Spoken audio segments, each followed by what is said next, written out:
thank you so much for having me. This is so cool. I am happy to spend the 4th of July with you.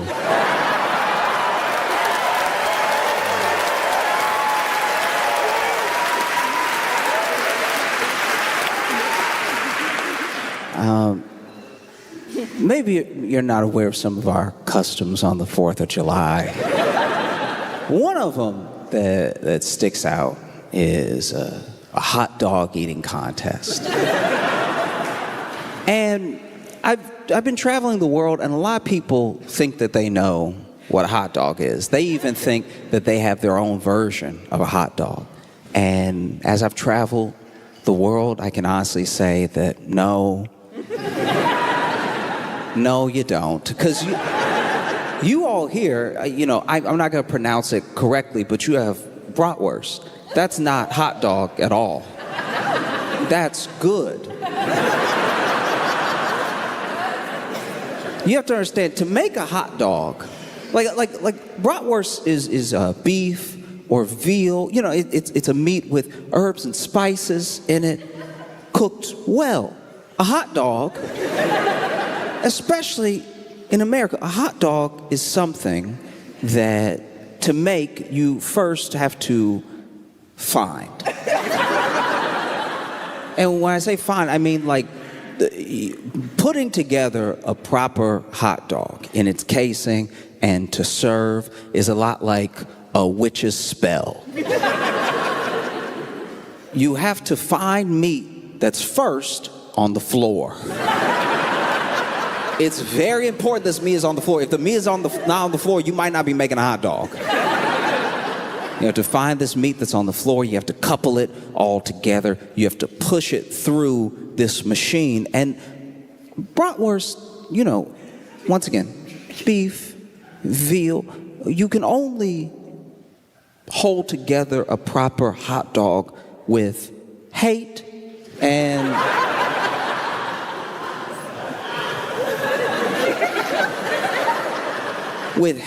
like a touch, like a dash, just a little bit of poverty, right?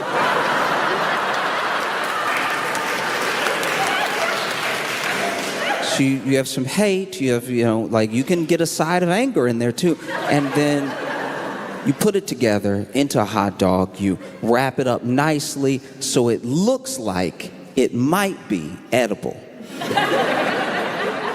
Because I don't know if you've had a hot dog. In order to prepare a hot dog, it's not like preparing a bratwurst. You have to boil a hot dog.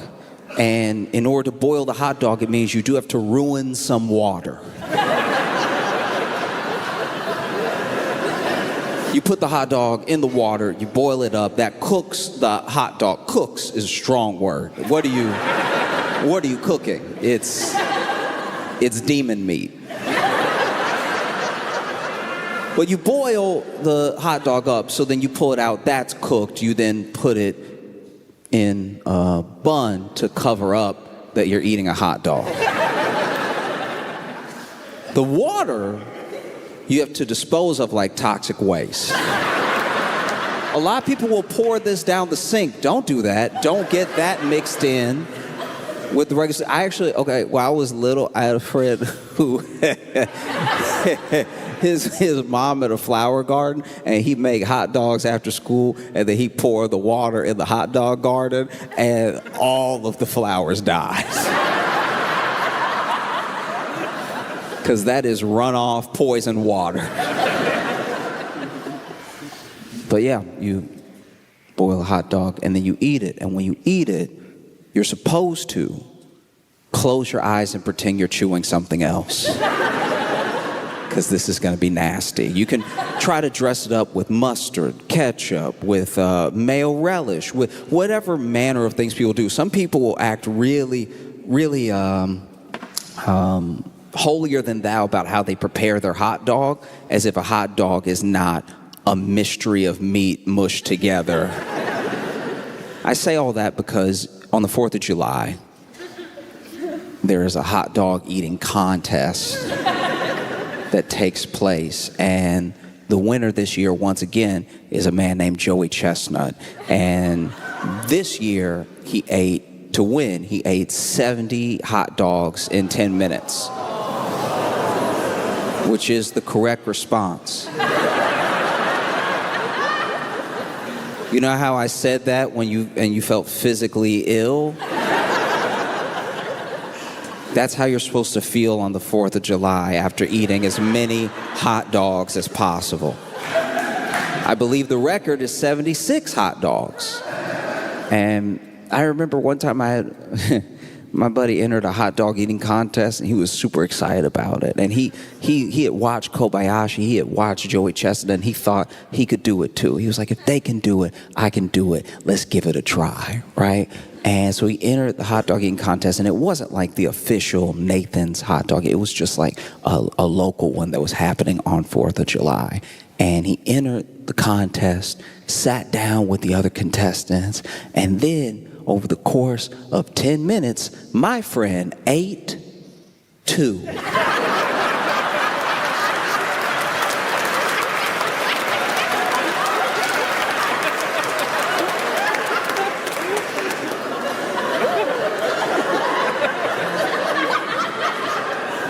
This man ate 2 hot dogs in 10 minutes.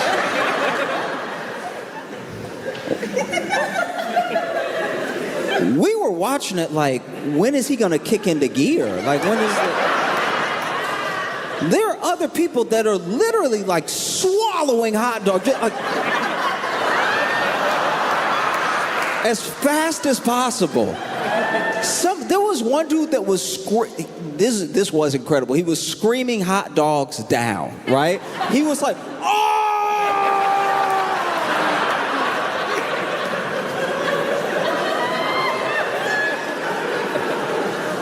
Meanwhile, our buddy,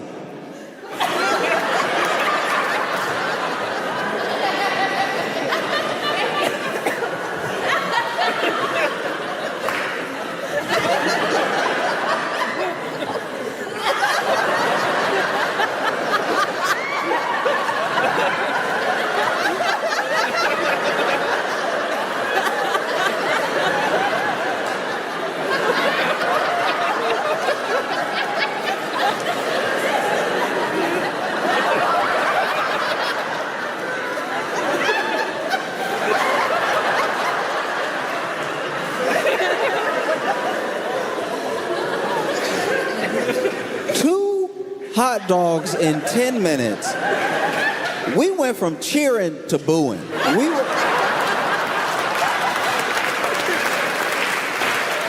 We started out supportive. Initially, we were like, yeah, get him, you can do it. And then, when it was clear he couldn't, we were like, stop, you wasting a hot dog. And when he got done, we asked him, hey, what happened?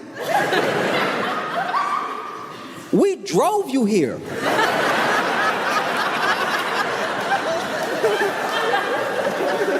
You the one wanted to go way out the way to enter this contest to waste everybody's time. 2 hot dogs in 10 minutes is not a contest, that's a meal. What's wrong with you? And he was like, I panicked.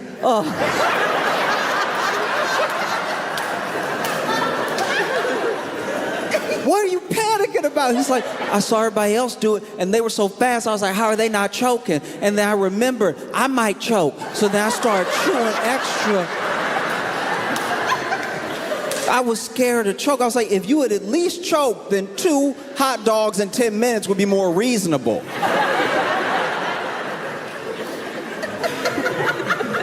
You got people over here fighting to get hot dogs now. He over here chewing responsibly.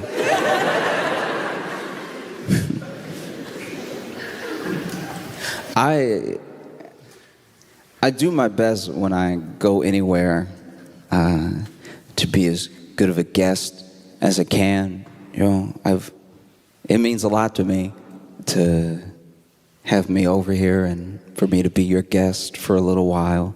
I've been looking forward to this trip for a long time. And I'm always a little tense when I'm a guest, though. You know, even if it's just visiting a friend's house, you want to be a good guest. You don't want to leave and then have them be like, oh, never again. You know, like I get nervous to be seen as a bad guest. I don't want anything to go wrong. Like I've had to stay over, you know, for a couple nights at friends' houses, and they're like, "Oh, make yourself at home. What's mine is yours." I feel like that's a trap. You know, because you really make yourself at home and then you find out how much they mean it later. It's like, I'd rather just act like I shouldn't be in here at all. Quiet as a mouse, you know. I'll just act like I broke in and just try to affect as little as possible in the home. And they'll be like, what? He's such a good guest. We didn't even know he was here. One time I got so stressed out about being a guest at my friend's house while they were out of town that I just never went.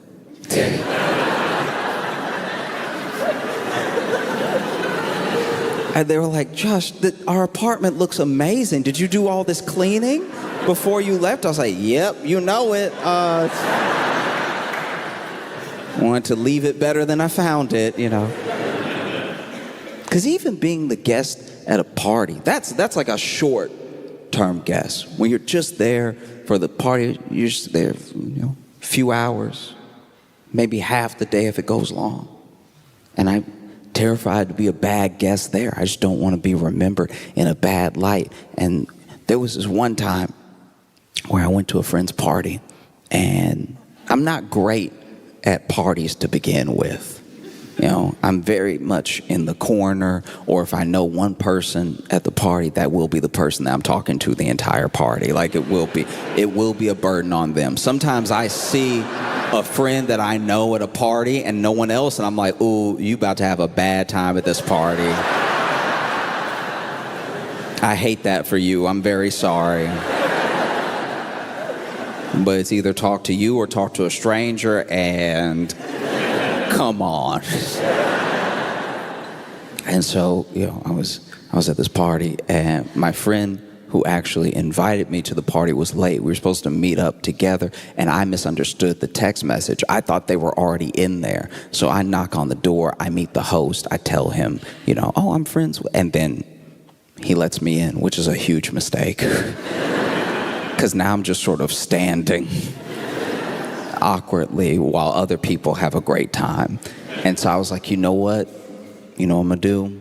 This is the fail-safe. Every time you need a break from social interaction, or you just need to get your bearings together because you're in a public place and you're sort of freaking out, you go to the bathroom. The bathroom is the safe haven, right? And so I walk to the bathroom, I close the door behind me, and it's a little dim in the bathroom, but I use the bathroom, right? Other reason to go. And as I'm stepping away from the toilet, I hear this little crunch, like under my feet, and I look at it, and it's all of this glass under my feet, and it looks like the actual light bulb either popped or broke or something, and then now I've stepped in it.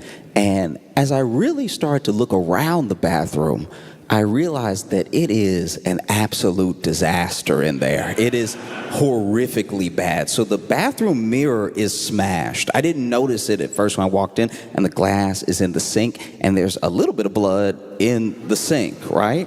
And so I'm standing there, and I look over at the tub, and the shower curtain is pulled back, and there's a fur coat in the tub. And I'm like, all these things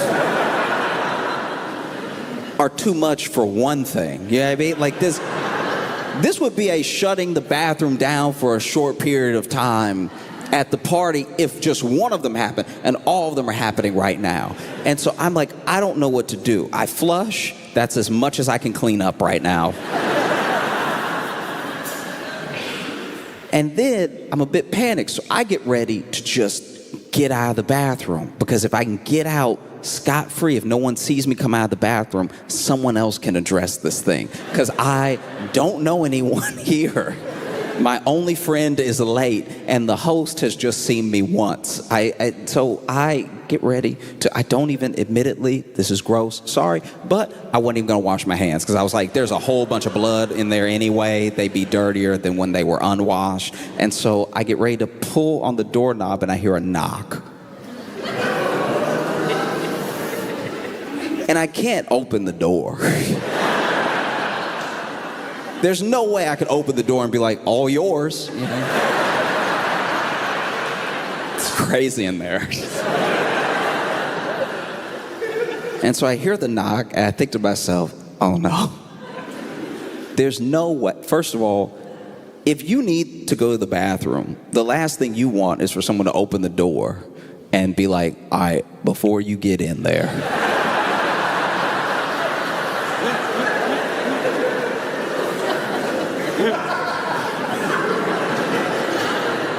I just want you to know none of this is my fault, okay? Before you walk in with judgment, just know anything can happen to anybody at any point. Like, if you had been a little quicker with your feet, this would have been you, okay? I don't know what to do as I'm just standing there. And I'm admittedly standing there for like way too long. Like,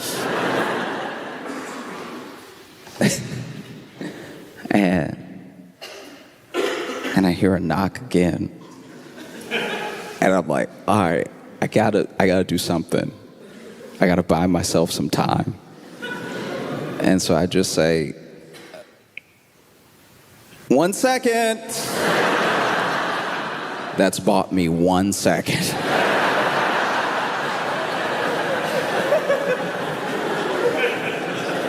I have to use it wisely. And in my head, I'm thinking like, okay, I could try to clean up. I'm over here in my head freaking out because this is my worst nightmare. I'm gonna look like a terrible guest. I'm at a party where I don't know anybody, and I'm gonna look like I destroyed this bathroom.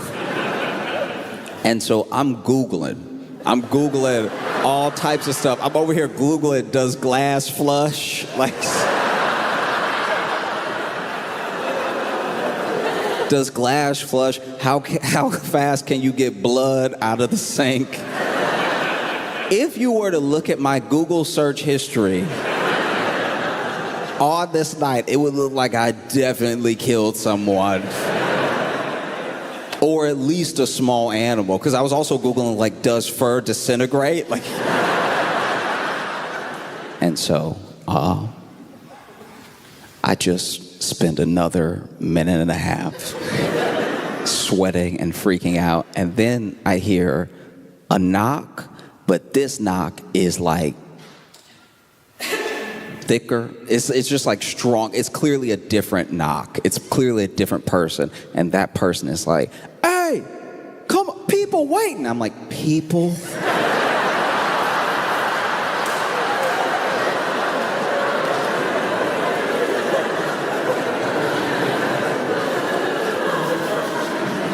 People are waiting. Okay, all right. People implies more than one person, which does imply, plural, and plural could just be two. It could just be the initial guy that knocked and is very patient, or maybe left, who knows? Maybe he had to use the bathroom so bad that he left the party completely, but this person is adamant, hey, I gotta get in there, right? And he said, people are waiting. And so in my head, I'm like, okay, 2 people are waiting. And then he yells out, you got a line out here. What's happening in there? And I looked down at my phone, and I had been in the bathroom for like 15 minutes. Like I had let this go way too far. And so I froze. I didn't know what to do at all. It's like your absolute worst nightmare as a person that's like gets weird in like social interactions, to actually have this weird thing happen to you is like, I think maybe this is hell. I think maybe I've died. And so I'm pacing back and forth in the bathroom, which is only breaking more light bulb glass. And I finally look out of the little window, and I'm like, I'm gonna have to.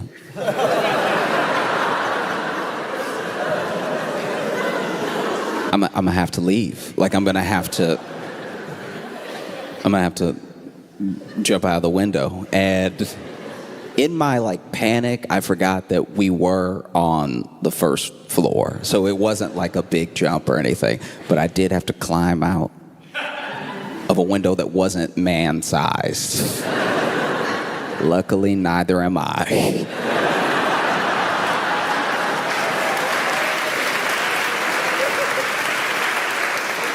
I was squeezing my hips at like an angle, like I put my hips like diagonal to the edges of the window to get as much space as possible, and I wiggled out. I fell out of the window, and I tried as much as I could to like pull the window back up from outside so that people wouldn't be like, oh, whoever it was went out the window. And then I was like, what do I do though? What if someone saw me go in, remembers me perfectly even though they don't know me, and could point me out, you know, because I wear the same thing every day.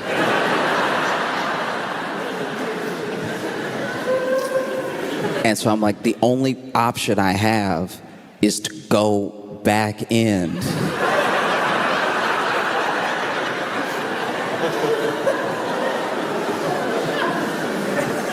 Is to go back in and join the line for the bathroom.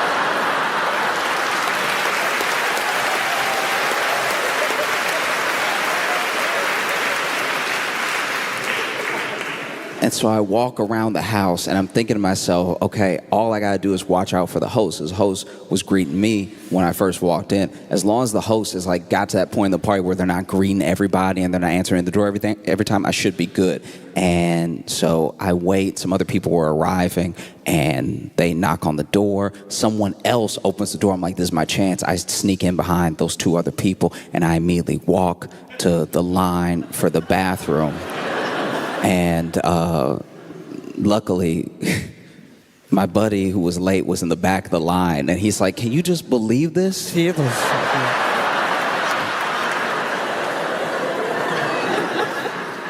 know, I do my best to be like a good house guest, you know, and especially when I travel, because when I travel, I have to do it as an American. I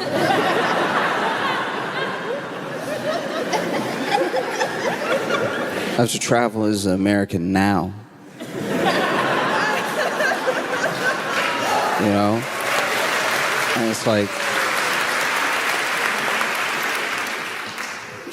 I'm traveling more than I ever have in my life, experiencing new places for the first time. But one thing that I will say is, okay, there used to be a time where you would travel when you were from the U.S. You would go to other places, and you would say that you were from the U.S., and people, there was a shine to it.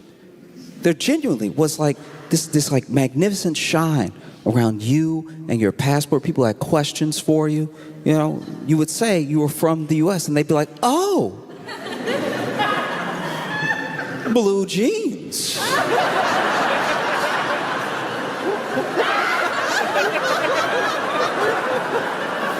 Wow.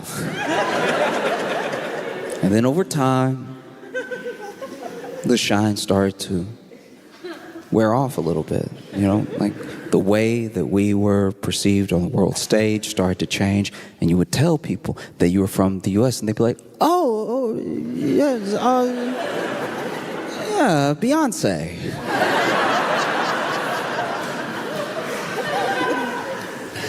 And now,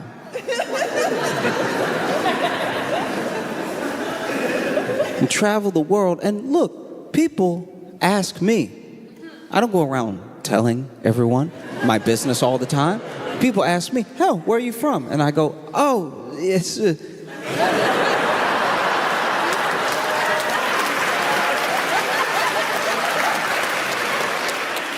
you know, he's American. And they're like, what? What? I didn't hear. Oh, you know, it's United States.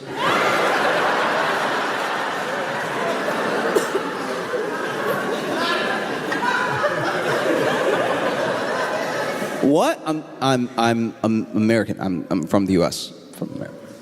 And I've traveled these past 2 weeks to Paris, Dublin, Brussels, Antwerp, now here. And there is a similarity. This happened more in Brussels and Antwerp than anywhere else, but it has also happened here where people will ask me where I'm visiting from, and then I will tell them. And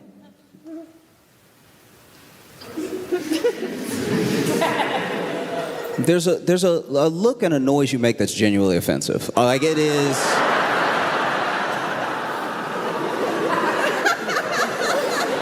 Once again, you asked me. I didn't say anything.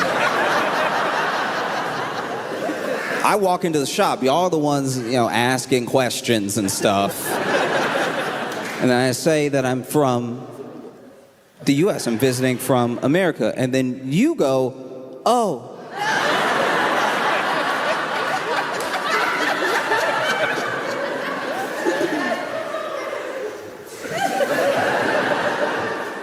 You get the face or you get the noise. You don't get both. Oh. I grew up in Louisiana, right? And when I was, sure. And when I was in Louisiana, you know, I have friends who live in all different parts of the state. And one of my friends, he actually lives he's in like a rural area. He's in like, you know, some swamp area near the bayou and everything. There's a bunch of things floating in the water, a bunch of predators out there. You know, he does his hunting. He comes back home. That's mainly how he sustains himself and everything.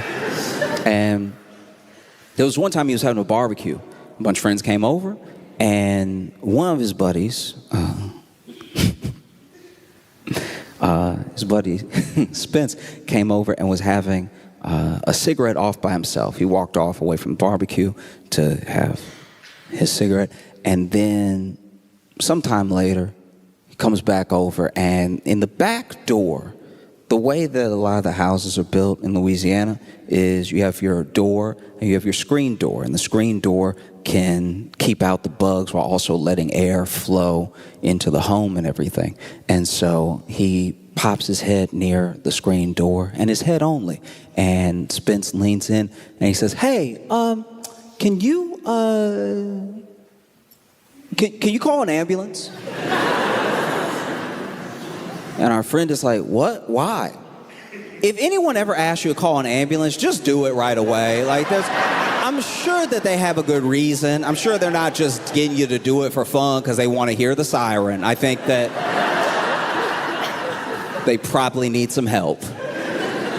And so he's like, if you could just call him, that'd be great. Can you please just call him? You know, and he's being very calm. And so our friend walks up and pokes his head out of the screen door, and he sees that Spence, though calm, is standing there, and there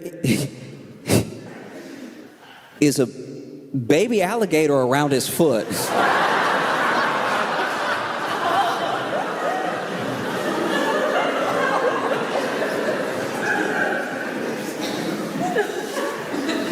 And that's the way you look at me when I tell you that I'm from the U.S.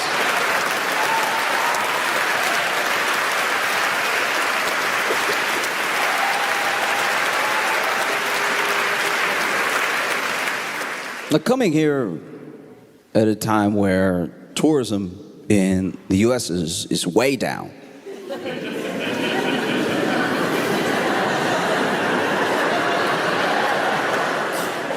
Yeah, people aren't coming to visit as often. It's like if you know, people used to love to come visit all the time, and then something happened.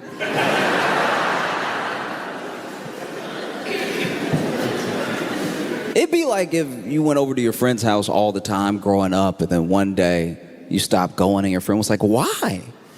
Why wouldn't you just come over like you used to? Come hang out. And you're like, oh, well, last time I was there, your dad threw a plate at my head, so I think I'm good coming over for a while. You know? And so tourism is down in the U.S. People are choosing other places to go. And one of the main places that they're choosing to come is to Europe. It's all these places, like, you know, some people will come to Berlin. A lot of it is happening in Spain with Barcelona and Madrid, in Italy, you know, in Paris as well. And it's getting to the point where there's so much tourism, people are actually calling it like over-tourism. You know, and this is happening at the same time as like massive heat waves, like wild heat waves, some of which we've never seen before. It's never been as hot as it is now. It's very hot. Luckily, not here today.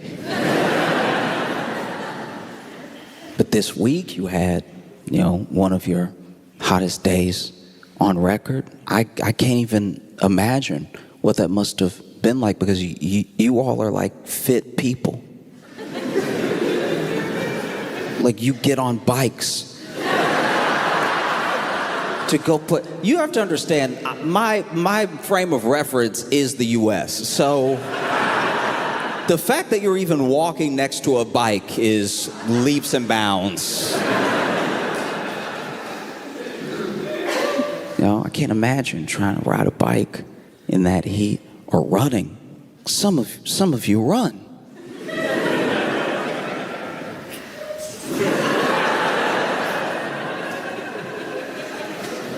And so that's wild that this level of like over tourism is happening at the same time as this heat wave. And there are people in Paris, there are people in Spain and Italy that have had enough. They're losing it over this. You know, they're protesting the tourists.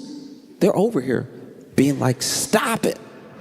Stop coming here right now. Talk amongst yourselves and spread it out throughout the year or something.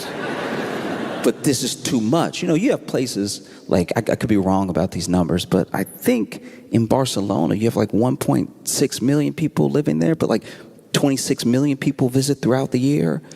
That's wild. I understand that if you live in Barcelona and you're trying to ride your bike, eventually you're like, get out of the way! No. And then if you live in Barcelona, you're tired of all these tours everywhere all the time, and you start freaking out. You might get a reputation for being a little bit rude to tourists, and then you'll be New York. No. But people are doing the best they can to protest. There's been all these different types. People get creative and stuff. There's one where they were shooting tourists with water guns throughout the day. You know, get out of here! Ah! You know, like when a dog tries to pee on the carpet. You know, you know. Although as far as protests go, you can tell that these are like good people doing the protesting, because that's what you came with, water guns. Water gun. I don't know. I'm coming from the U.S. where it would have just been guns. Like this. You can tell these are people who have a deep moral core, because you used water guns to protest tourists during a heat wave. They probably didn't even understand what was happening. You know what I mean? They were probably over here like, oh, the Spanish are so hospitable.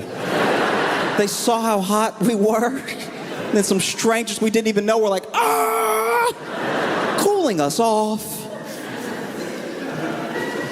You know, and I get the genuine frustration though, but this is the main problem, is that whether it's business or whether it's government, systems have a magnificent way of pitting us against each other.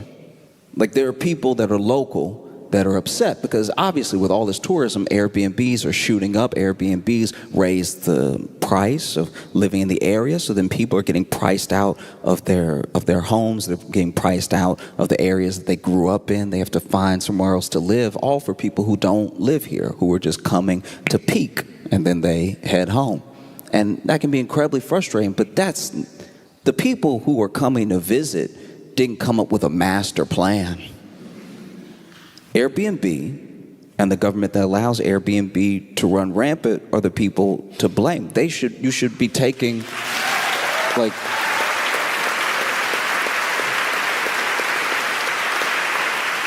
if you're gonna take anger out on anybody, it should be the local government and the Airbnb that allows it to run rampant. You should be using the water guns on the computers at the... You know, because I think that that's the main way that systems get to stay intact. They see this, Airbnb sees it, and local government sees it, and they're like, well, we get to rake in money while the people that live here blame somebody else. Why would we ever change our practices? You know? And I don't really know what the exact fix is. You know, I remember when Airbnb was like at your house. There was a time early in Airbnb's history where you were just renting a room in someone's house, and so they lived there, and then they collected the money from you staying with them, like a little mini hotel. But that was like easier because then they lived here, so they cared about the home, they cared about the community, and you got to get a taste of like local life. And you could even ask them, hey, is there anywhere I should go to eat? And they would tell you, this is where we're going to eat tonight. And sometimes you would actually have a meal with your host. And I thought that was a really beautiful thing. And then like private equity and more money got involved, and so it ruined it. Because now an Airbnb is also like sometimes worse than a hotel, because they'll let the person who owns the Airbnb set the rules. So now you have someone setting these insane rules for the Airbnb. Like, you can't just check out. You can't just take your trash, put outside, and leave. There are all these rules. Like, you have to make sure to wash the cabinets, wash all the dishes and everything, wipe everything down, you know, give our dog a bath. Also, you don't get charged a cleaning fee that you end up getting charged anyway, because in the small print, it was like, pick up our kid from school. And you didn't see that part. So now you're spending all this money on Airbnb to just go somewhere nice like Italy. And then you get to Italy and everyone's mad at you for visiting Italy, but you're also mad because you're like, the rules in this Airbnb say I have to buy this house before I leave. The gift that someone gives you says a lot about who they think you are. I was given a gift by a friend, and I could tell that he hadn't given gifts to people who weren't like in his immediate family or people he was dating, you know? Because there are some people, they're very good at giving gifts. Like, they have a real talent. It's an impeccable, like, uncanny way that they can just tell what you need or what you'd really enjoy, and they get you that exact thing without you even having to say it. And then there are men. And so,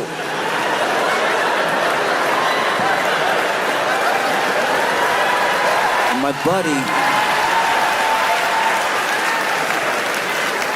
buddy got me a gift. Usually when you give someone a gift, they're like family or it's a special occasion. You know you're gonna have to get them a gift, right? It's rare, especially as you get older, to make a friend and become close enough that you need to get them a gift. That's like a barrier that some people just don't. Like, if you're a coworker and y'all have been hanging out outside of work and everything, and then Christmas comes around, you're like, you know what? Let me get my coworker, let me get my buddy a Christmas gift. You don't have to.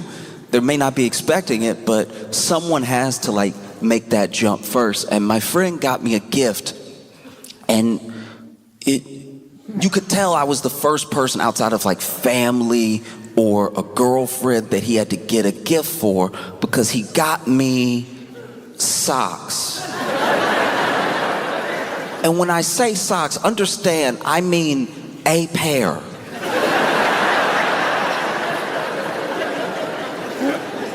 Not like a bunch of socks, not a bunch of different crazies. He got me socks. And I don't know what that says about me. I don't know what that says he thinks about, because I've never been around him barefoot. I've never given the indication that socks is what I'm missing. I've never been in sandals around him. I've never had ashy feet. He's never seen my toenails. There's no reason socks I look covered for, you know. And so he got me these socks, and if you're gonna give somebody, as a gift, if you're gonna give somebody socks, just hand them to them.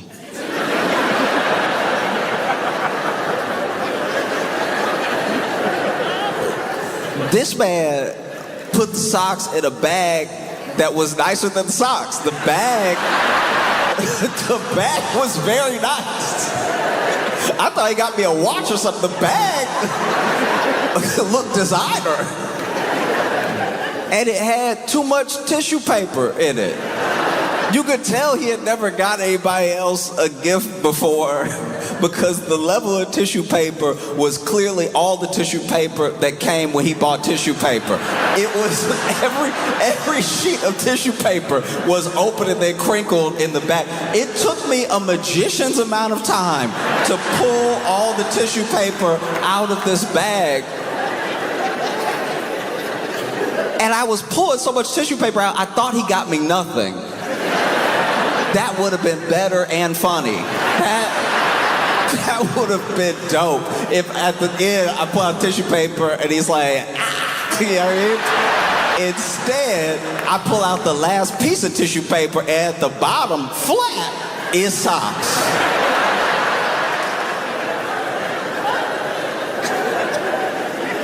And I'm not, look, any gift, any action like that, any act of love like that, I genuinely appreciate. And so I said thank you instead of why. I could have said why. I was thinking why. But I said thank you, right? And inspected the socks a little bit, and there was something amiss, because it was two socks.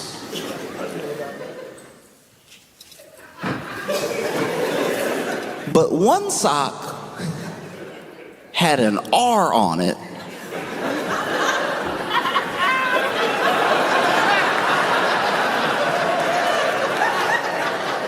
And one sock had an L on it.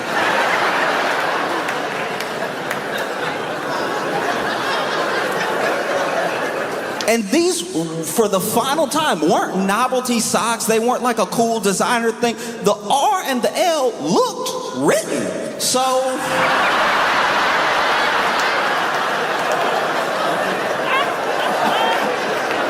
you are indicating I need a ton of help.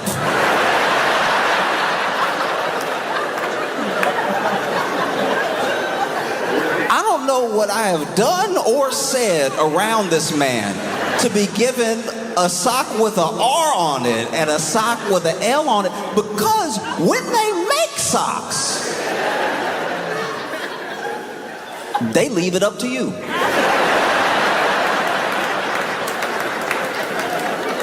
When all these sock makers make socks, they're like, you know what? I bet he gonna figure it out.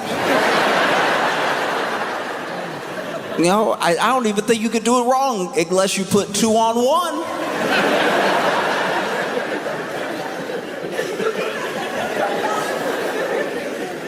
He gave me a sock with an R and a sock with an L, and had the absolute audacity to smile at me and nod, waiting for his thank you like a little kid.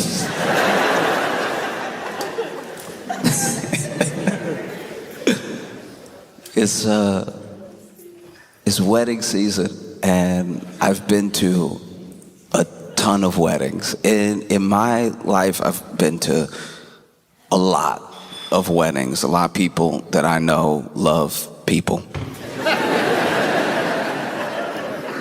And I will say, outside, the only like good weddings I've been to are my girlfriend's friends and some of my family. Anytime it's my friend getting married, it is a disaster in one way or another. Weddings already make me nervous. Weddings make me very, very nervous sometimes because I want everything to go well for them. You know, I get nervous for the bride and the groom. Not even that I think that they're gonna mess up, they're gonna do anything. I just want it to be, you spend so much money on a day like this. You want it to be perfect, you know? And it's two people that love each other, that made a moment for everyone that they love to be there together. I want it to go perfect for them. And I've been to plenty of beautiful weddings, truly amazing weddings. But there are a few aspects of every wedding where things could go wrong. You know, this is where you're starting to spin some plates, make sure everything's on. The ceremony, right? A lot of people do the ceremony different by culture, sometimes just different by personality. So there's a lot of different things in there that you have to be on top of. Do you have a wedding planner? Do you not have a wedding planner? Whatever it is, there's so many details, you know? Vows. There was okay. I think it's beautiful when people write their own vows. I do. I think it's very sweet because it's very easy to go up there, you know, and just do what you're quote unquote supposed to do. I'm not saying there's any right or wrong way to do it, but people clearly put some specific thought into what they wanted to say. And I think that for them, that's amazing, you know, because every relationship is different. Some people need to say some extra stuff on top of the baseline stuff. Just to make sure, okay, but in front of everybody.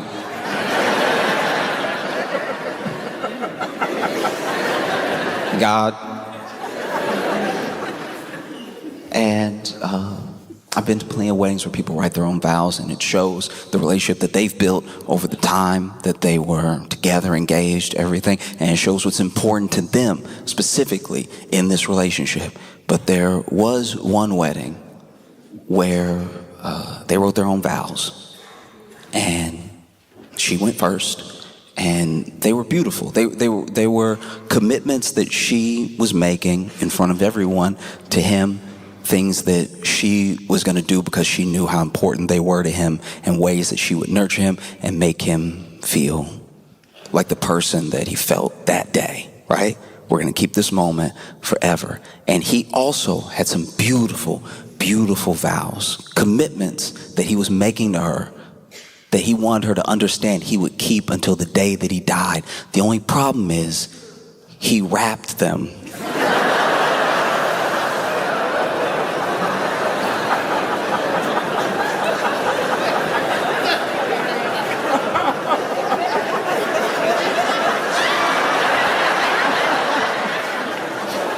This man wrapped the vows and didn't tell anybody he was gonna do it.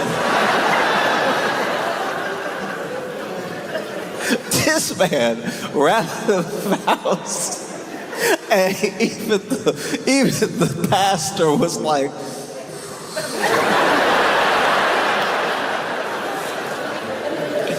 I don't rap at all, but I've never rapped in a way that made someone lean away from me. Also, just throwing this out there, if you're gonna rap at all, like if you're gonna rap, like, cause there was no beat. He just went full 8 Mile last verse with it. And if you're gonna go a cappella, just start rapping. This man kicked it off with a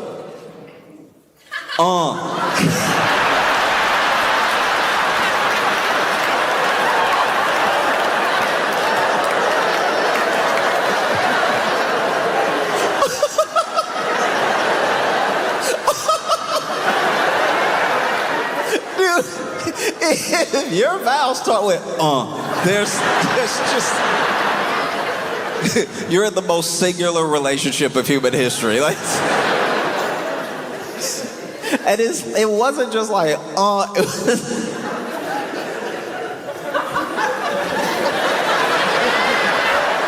never start rapping like you about to double dutch. This man over here.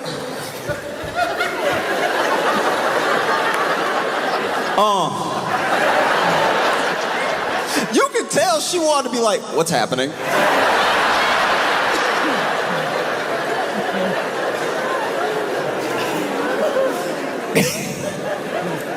She is probably watching him just praying it's a stroke. Like, that's... A stroke would at least mean everybody gonna feel bad for you. We can come back later, do this whole thing again. This man over here...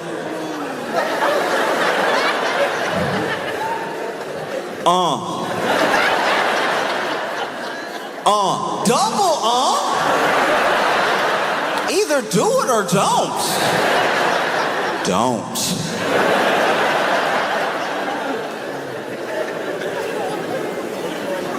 This man rapped his vows, and they were a couple pages long.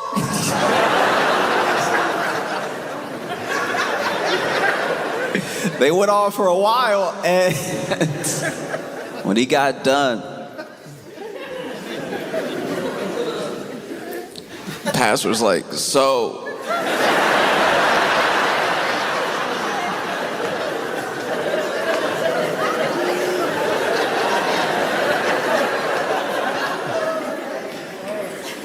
do you take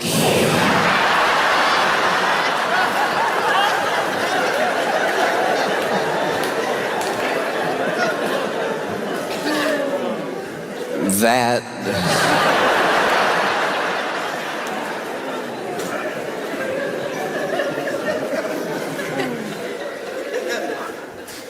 and she said no.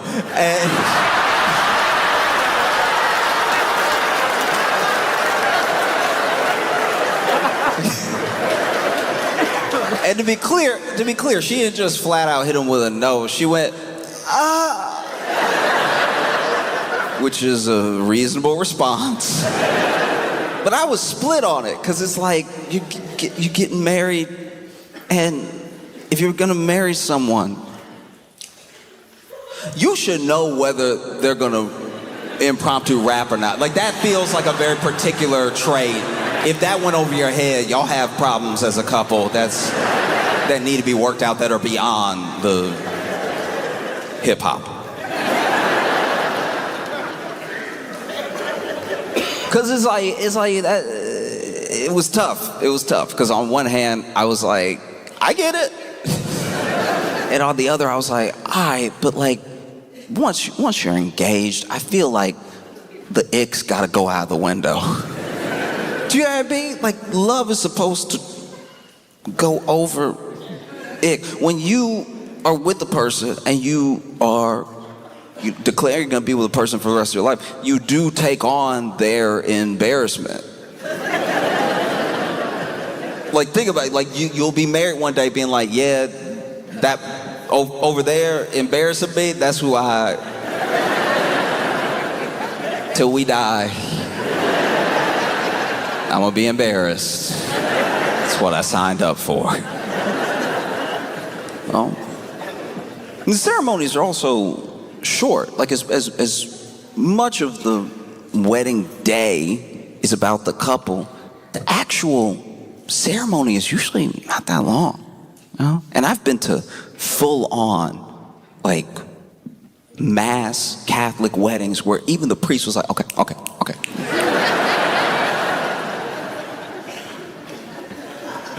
But there's just so many different things that could go off the rails, you know?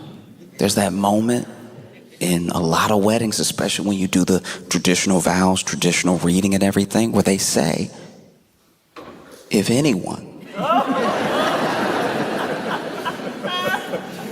has cause, if anyone, it's different wording in different places, but if anyone knows why these two should not be wed, speak now or forever hold your peace. And most weddings I've been to, everybody at least look.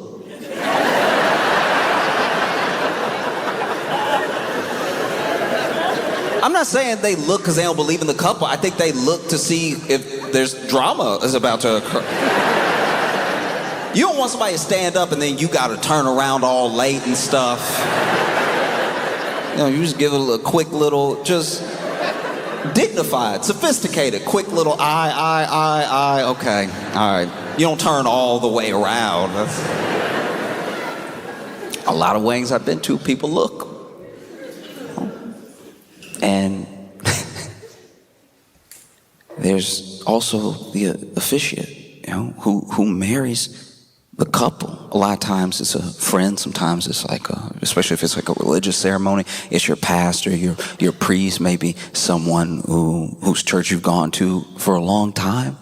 And that's very important to the couples that it's important to. I want this person to marry us, you know, and every once in a while, you can tell. I've been to a wedding or two. I went to a lot of weddings in my early 20s when a bunch of my friends were getting married. I was living in Chicago and stuff.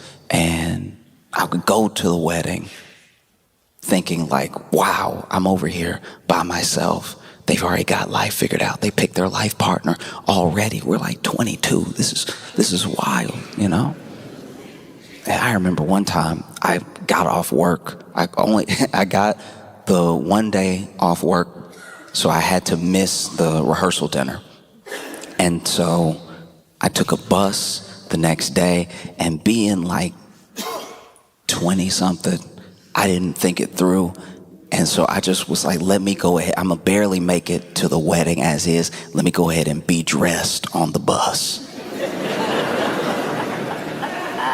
And so I get on the bus, and the bus's air conditioner is broken. And so I sweat for 3 hours to the wedding.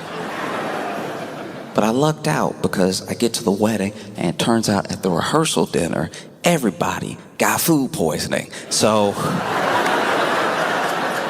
I look about as bad as anybody else. We're all sweating. And the pastor officiating the wedding clearly was like the worst off, you know. Everybody clearly had like a little bit of an upset stomach and like, you know, sweat some of it out and everything. Some people looked a little green and stuff. But the pastor was fighting to get through this ceremony, and they want a ceremony at a church, and so he has to do a whole sermon that's attached to like getting them to the vows, right? And you can tell he's losing it because there's a point where he's sweating, and he's not a lot of preachers sweat, but they sweat after they preached. This man was sweating from the start, and he started clearly getting delirious because he was quoting Bible verses that are not in there.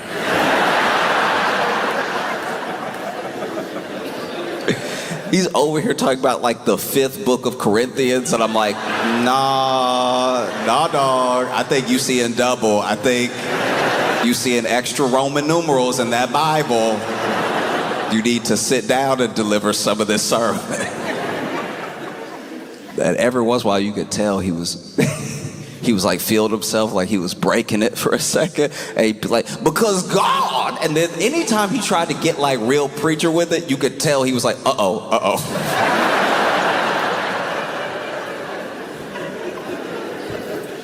There's just so many things. Even the ceremony.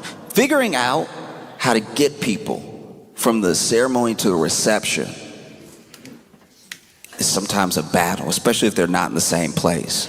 You know, I've been to a lot of beautiful weddings where they were in the same location. You just gotta walk to like the other part of the building or right outside or wherever, and it all works. If you gotta get people from one location to another, it can be treacherous. People can be lost.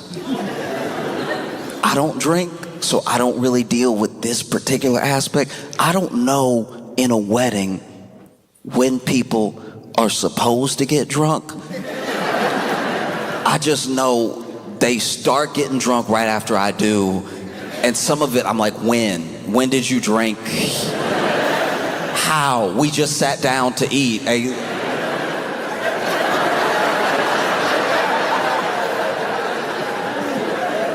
How? And there's the dancing. The dance, one of my favorite things, okay, I've been invited to a lot of my white friends' weddings, and what I love, one of my favorite things in the world is the moment that you can tell they're about to break it down. The absolute moment that they have locked in, and I don't know if it's the liquor, the song, I don't know what it is, but they're like, I don't care who's looking, I don't care who I came here with, I'm about to express myself.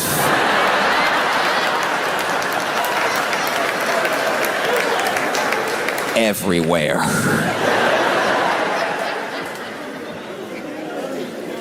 And what I love about it is a thing that I noticed once again, in my 20s, going to some of my friends' weddings from back in Louisiana and stuff, there's a face. There's a face that a white dude makes right before he breaks it down. And I would be lying if I said it's not the identical face a white dude has before he says the most racist thing you've ever heard. And they are so exactly the same. It's that full upside down smile, that full like.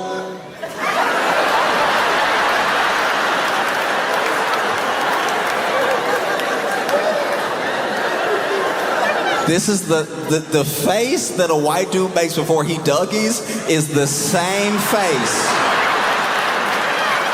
that was outside of every school that was getting integrated, all right? This is a face like no other. You know there is so much joy.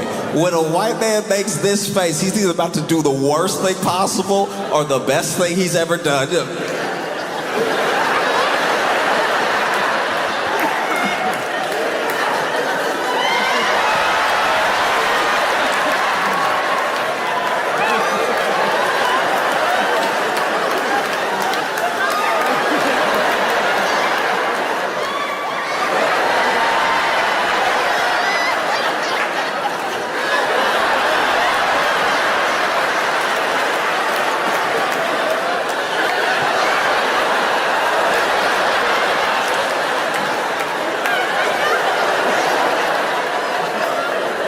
I am telling you, it is one of the most spectacular things you could ever watch because it is coming from a place so pure. I don't know how many drinks it takes. Some people it doesn't take a drink at all. Some people that's just who that comes out. You know? Then you have the reception, you have the speeches. And the speeches can be tricky. Most weddings, best man gives a speech, maid of honor gives a speech, maybe the parents, some family, he gives a speech.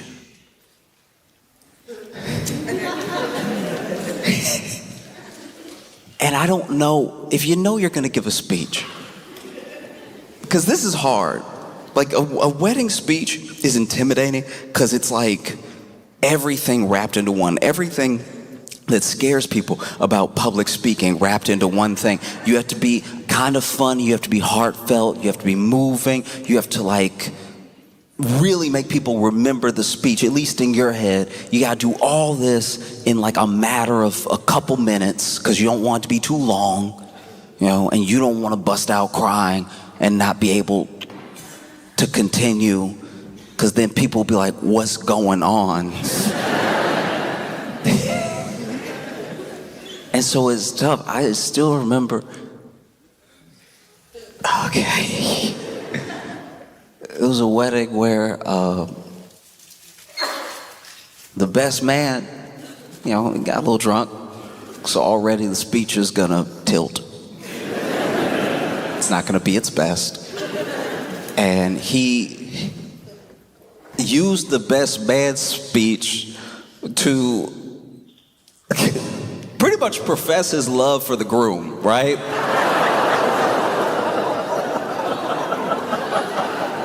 And it's like, bruh, you are exactly one ceremony late.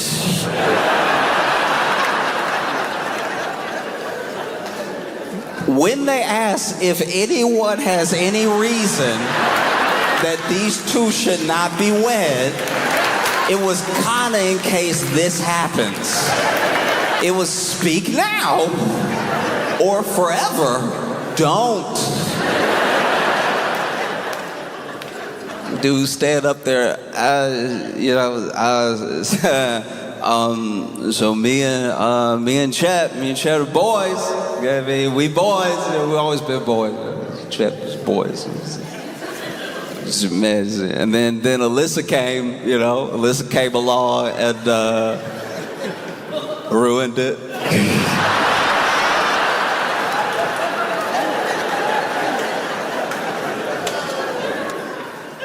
Oh, I've just been thinking about a lot of wedding stuff. I was reading the news and I saw Jeff Bezos got married to,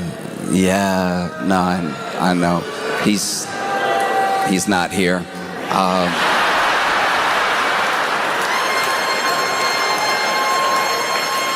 But like, this is the thing. He got married in Venice, and it was supposed to be, I believe, at least at the city center, until everyone protested, and then they had to move it because, the people in Venice were like, why would we let you do this in our face? Like, if you do this, it will be in the water.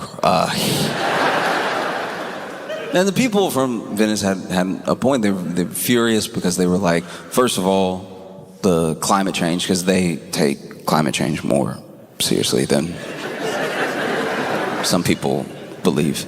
And they were like, they're flying here in the private jets and everything. Like, the environment, what are we gonna do? And then what is he leaving us with? He's talking about, I'm gonna spend so much money here. It's like, you don't even pay. They made a banner that said, if you can afford to rent Venice, you can afford to pay more taxes, right?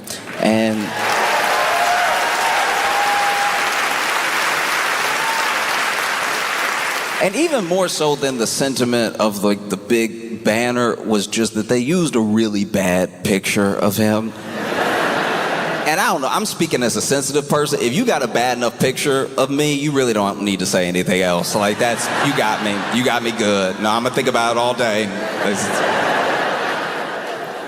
Because apparently he spent $50 million on the wedding.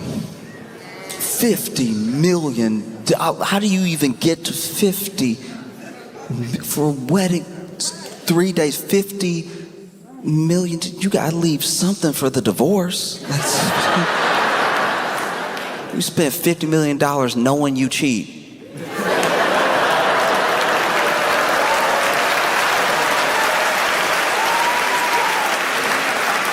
Oh, that's crazy. No, just say it. Thought you were a businessman.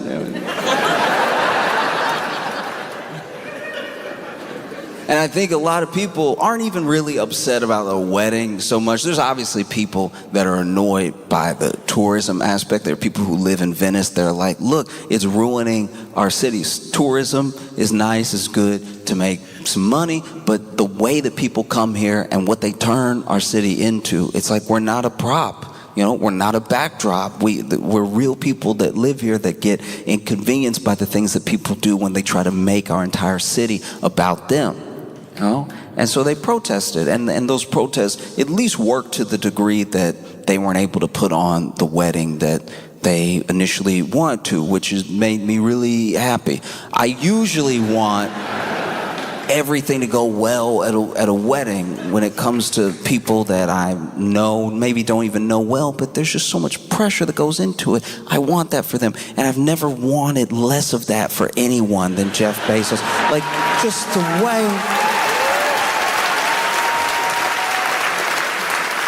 way that Jeff moves, I was just waiting. I just want so many things to go wrong. Just little things. They had to get on boats to get to other boats. They had to get on a little boat to get to the yacht. I'm like, just fall through the gap. Like, just... That would be nice if he fell through the gap and he's all... You know, and then pull him out of the water by his head so it's slippery, so it takes a while. You know what I mean? No, that would be fire, you know? Or if, like, the DJ played REM, you know? I just wanted one speech to just, like, ruin it, you know what I mean? Like, one speech to be like, as everybody, hey, it's me and Jeff are boys. Me and Jeff are boys, we've always been boys, you know what I'm saying? It's like, and then Laura came and ruined it. You know what I mean? Like, you know, me and Jeff killed somebody together. Like, that's...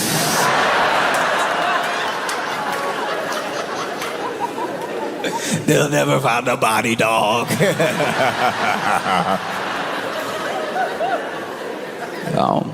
There's just so many things that can go wrong. I hope something did.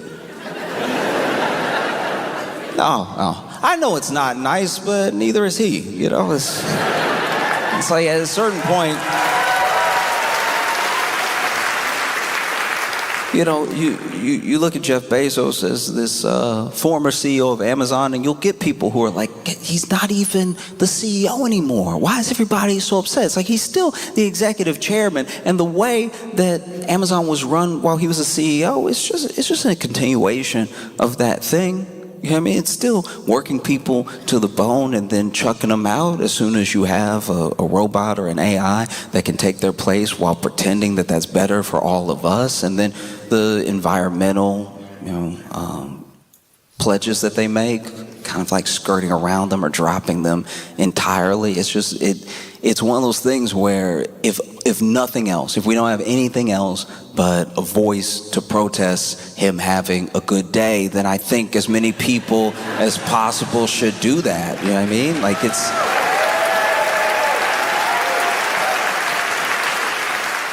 And I've just never seen that before. I mean, I've known people who got married and knew that their in-laws didn't like them. I've never seen a protest.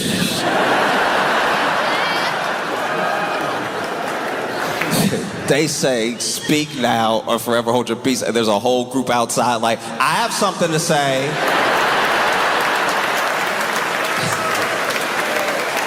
If anyone knows why these two should not be wed, speak that. I do. And I don't know. I mean, I look at Jeff Bezos and Lauren Sanchez. I don't know them as people, and I don't, you know, I don't know what their relationship is like. But I hope it's fraught. Like, I hope that it's... No, I hope, look, I hope that they argue a lot. And that when they argue, it gives Bezos a headache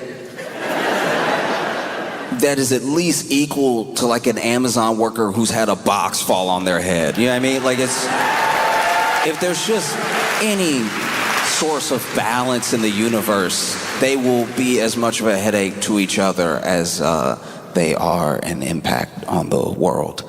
And I know that probably won't happen, but we can dream. You know what I mean? Like, I do wonder what their vows were like, genuinely. I promise to always have money. I don't know. Second wedding, too.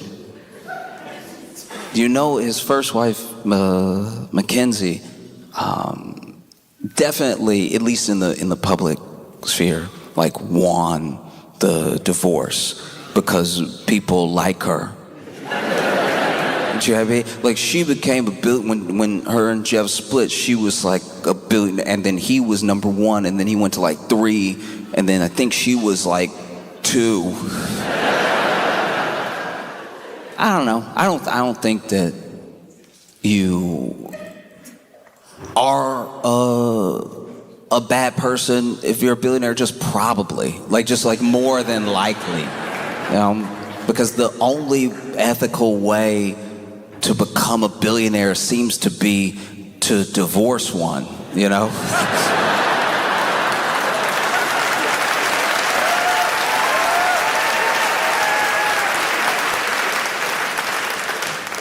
There was one time, once again, early 20s, and a bunch of my friends were getting married, and I had to go to 3 weddings in about 5 days. Yeah, and so luckily I could afford to take a train and then fly, take a train, everything. And I don't know, I was young, so I wasn't doing the best planning at all. And sure enough, it comes time for me to head out, and I am about to be late. I stuff everything into a suitcase, and I head there. I got one wedding suit because these friends don't know each other, so they're not gonna know. You know what I mean? I'm gonna show up looking sharp to each one. They're like, Josh, you really did? I'm like, yeah, I did. Go to the first wedding, phenomenal. It's very sweet.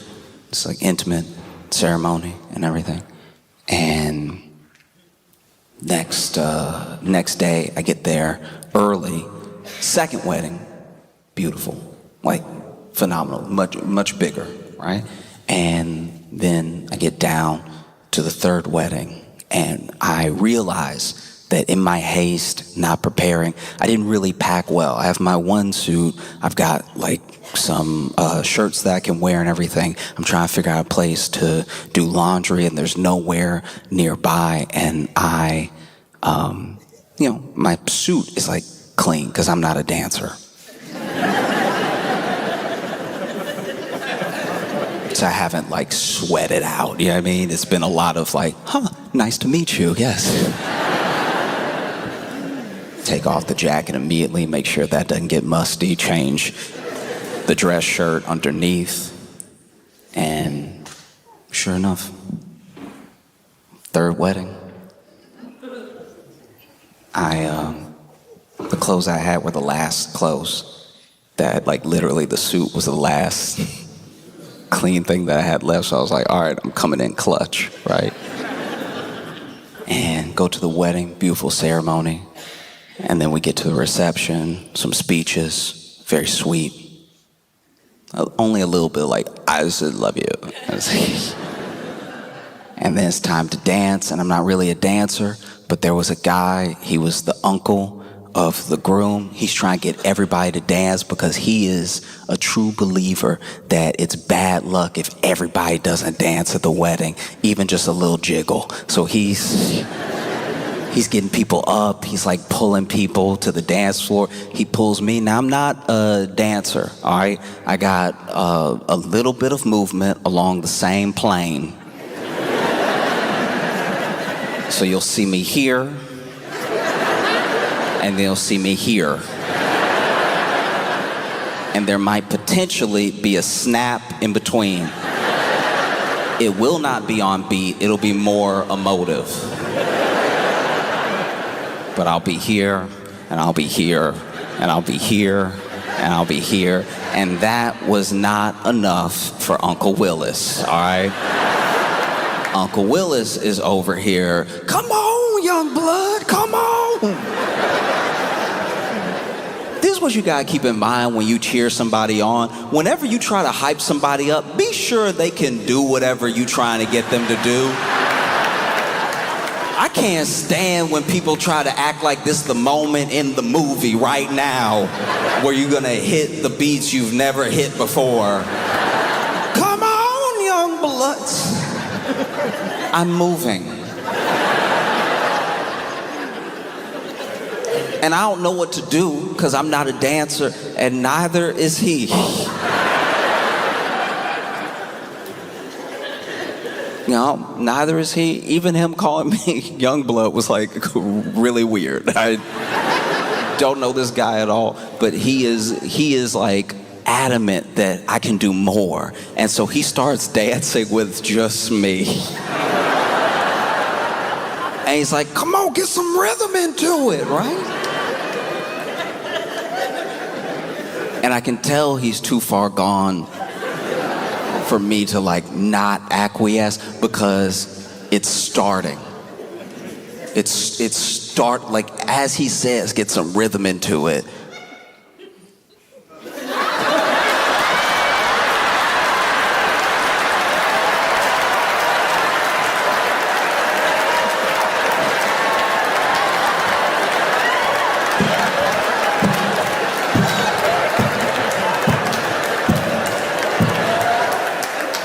And this man starts grabbing my hands to just violently move with his violence. And I'm staying at the one of the two, I'm just doing it faster. I'm like, all right, then I think that's...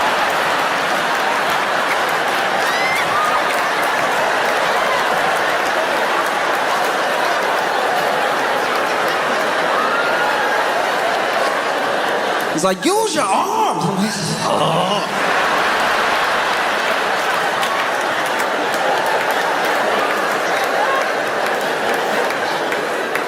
And then this man grabs my hand and whips me around. This man spun me.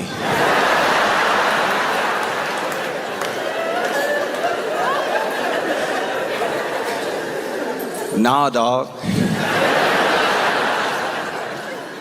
And he spun me when I was mid-stride. And so as he spun me, I rolled my ankle, right?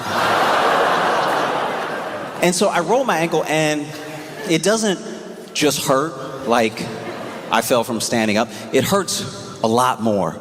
It's weird. It hurts so much. It hurts like I fell out of the sky.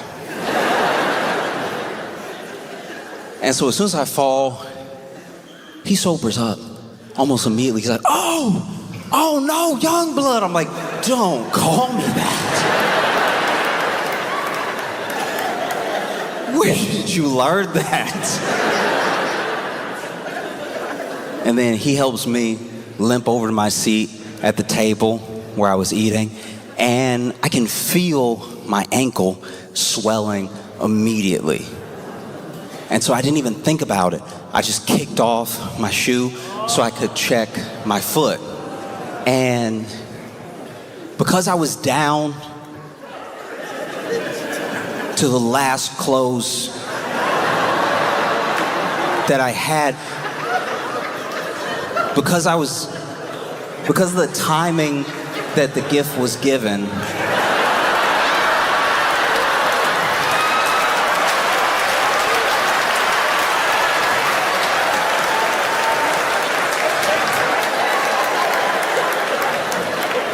I just popped off my shoe, and he saw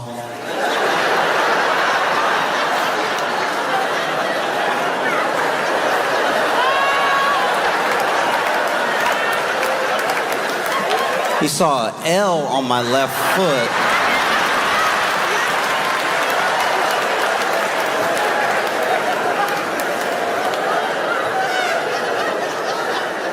And he didn't say anything,